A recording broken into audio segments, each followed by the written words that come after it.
Hola amigos, en este vídeo voy a enseñar cómo he hecho una batería de litio utilizando celdas del tipo 18650, recicladas de baterías de portátiles. Esta batería en mi caso es para recuperar un foco de bicicleta que murió de no utilizarlo. Esto es extrapolable a cualquier otra batería de cualquier voltaje y capacidad. Primero determinar las características de la batería que queremos hacer. Como tengo aquí el cargador, se ve que carga 8 voltios.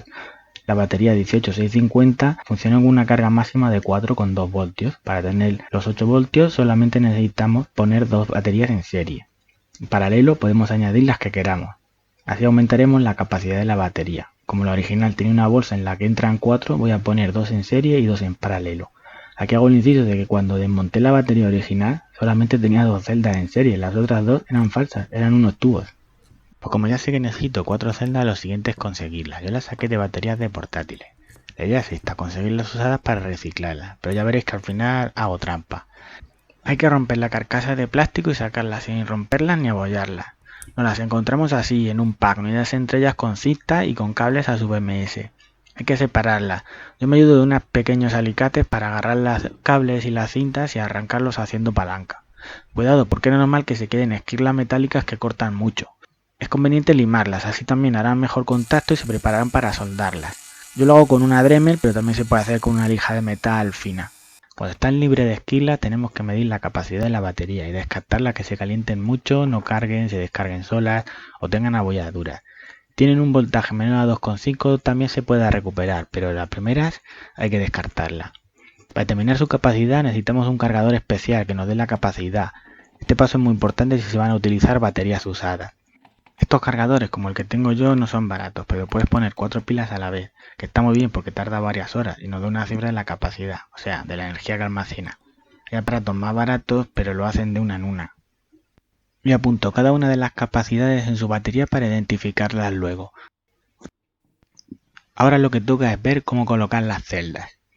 Para esto nos vamos a esta URL que dejo en la descripción, que nos va a decir cómo colocar las pilas de forma óptima. Hay que pasarle las capacidades que hemos medido, separadas por comas, y le indicamos la configuración de la batería que queremos montar. En mi caso, 2 en serie y 2 en paralelo. Y con esto nos muestra las celdas a usar, dónde colocarlas y cuáles descartar.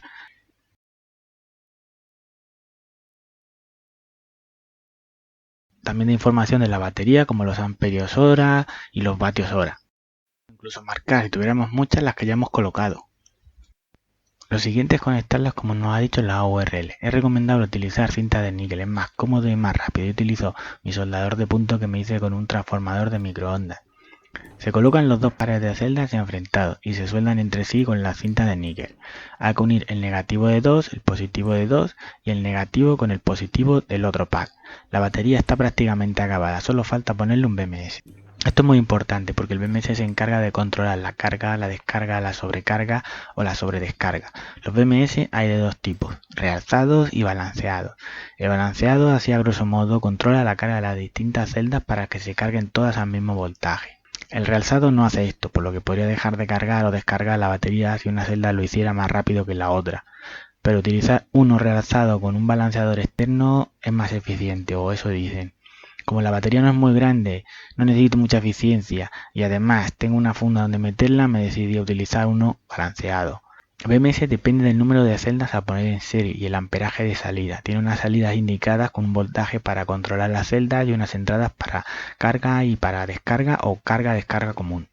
Para este proyecto he comprado un BMS de 8,4 voltios y 20 amperios, amperaje más que suficiente, y carga-descarga común. Esto es, se cargará por el mismo conector por el que se descargará, no se puede cargar mientras se está utilizando el foco. Así que hay que soldar en cada una de las señas de control en la placa y en la celda de la carga y descarga un conector para carga y descarga. En este caso un conector hembra 5,5 por 2,1 milímetros. Con esto y un poco de cinta térmica para su protección ya está terminada la batería. Ahora pruebo el foco y vemos que enciende.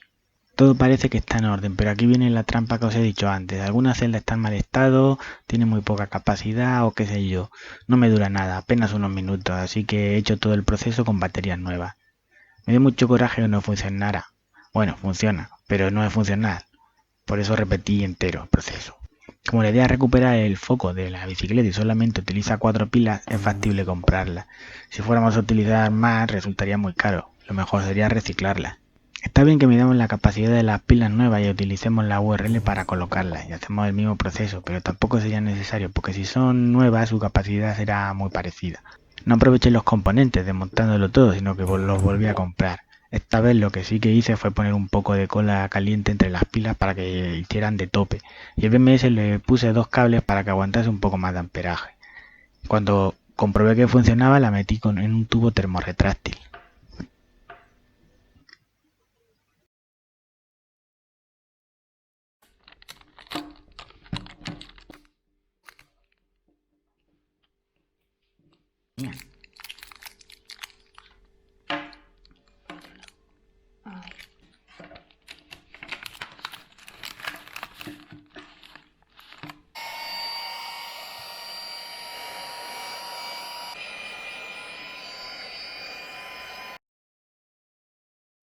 Probando el tiempo de descarga salen más de 3 horas de autonomía, que me parece una barbaridad. Tengo 2 vídeos porque se quedó la cámara sin batería antes que el foco, y el primero queda demasiado oscuro, por eso cambié de sitio, pero se ve que el cronómetro lleva luciendo más de hora y media. El segundo lo hice más temprano y también se quedó la cámara sin batería con el cronómetro a 2 horas. Este parpadeo es porque el foco si se calienta y se calienta muchísimo, baja de intensidad, supongo que para prevenir roturas. Imagino que en movimiento, enfriándolo, esto cambiará y no se dará, o será menos frecuente, y por supuesto si está a máxima potencia más tiempo la duración será menor.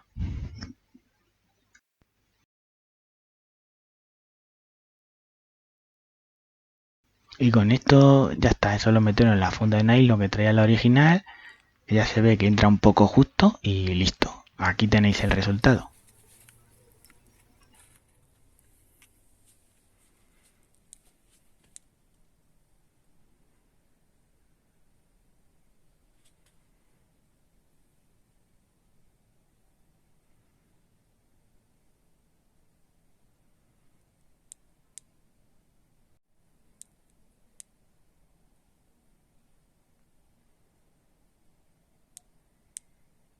Y sed buenos y portaos bien. Hasta luego.